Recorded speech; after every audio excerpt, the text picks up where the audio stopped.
अस्सलामुअलैकुम, अंसारी किचन में welcome back है। तो जनाब एक और नई रेसिपी के साथ आपकी खिदमत में हाजिर हूँ। अगर आप हमारे चैनल पर नए हैं तो काइंडली चैनल को सब्सक्राइब कर लें और बेल के बटन को दबा दें ताकि आने वाली तमाम नई वीडियो का नोटिफिकेशन आपको टाइमली मिल सके। लाइक करें आप हमें ज़्यादा से ज़्यादा, कमेंट्स करें आप हमें ज़्यादा से ज़्यादा और हमारी रेसिपीज़ को आगे आप शेयर करें ज़्यादा से ज़्यादा। कोई नई रेसिपी अगर आपको मुझसे सीखनी है तो आप कमेंट सेक्शन में बताएं। इंशाअल्लाह उस रेसिपी को मैं आपको बहुत ही कमर्शियल और प्रोफेशनल अंदाज के साथ बनाना सिखाऊंगा।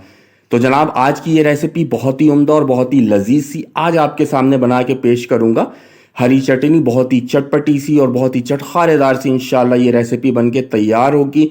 आपने क्या करना है, पूरी रेसिपी को वॉच करना है, तमाम तरह स्टेप को वॉच करना है और एक दफ़ा इस रेसिपी को लाजमी अपने घरों में ट्राई करना है और मुझे फीडबैक देना है कि आपको ये रेसिपी कैसी लगी।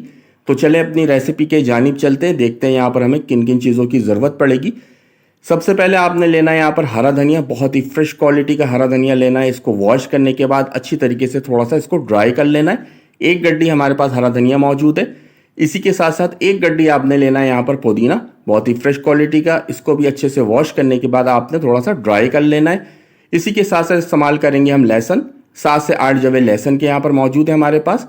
6 से 7 दाने आपने पतली वाली हरी मिर्चें लेनी है और 2 अदद यहाँ पर मोटी हरी मिर्चें लेनी है। साथ ही साथ एक लेमन इस्तेमाल करेंगे हम अपने इस रेसिपी में और इसी के साथ साथ थोड़ा सा इस्तेमाल करेंगे बेकिंग सोडा। बेकिंग सोडे से हमारी जो चटनी की रंगत है वो बहुत ज़बरदस्त सी हरी सी कलर जो है वो बरकरार रहेगी और बहुत ही निखरा हुआ सा कलर जो है हमारी इस चटनी का आएगा।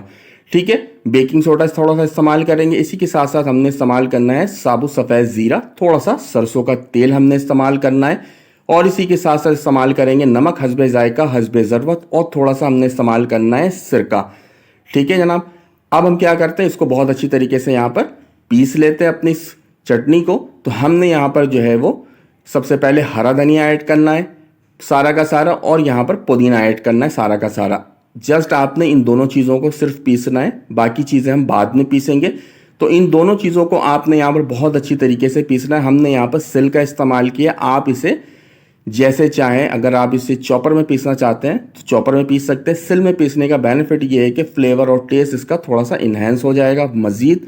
ये आपके सामने आप देखें माशाल्लाह से धनिया और पुदीना हमने पीस लिया। तो अब हमने क्या करना है, लहसुन, ज़ीरा और इसी के साथ साथ हरी मिर्चें, ये तमाम तर चीज़ों को यहाँ पर बहुत अच्छी तरीके से सेपरेट पीस लेना है। ठीक है, दोनों चीज़ों को हमने सेपरेट पीसना है। सबसे पहले हमने पुदीना और हरा धनिया पीसा है और सेकंड स्टेप पे अब हमने क्या करना है, यहाँ पर लहसुन, ज़ीरा और हरी मिर्चियों को यहाँ पर पीस लेना है। ये आपके सामने बहुत अच्छी तरीके से इन दोनों चीज़ों को हमने यहाँ पर पीस लिया है सिल पे।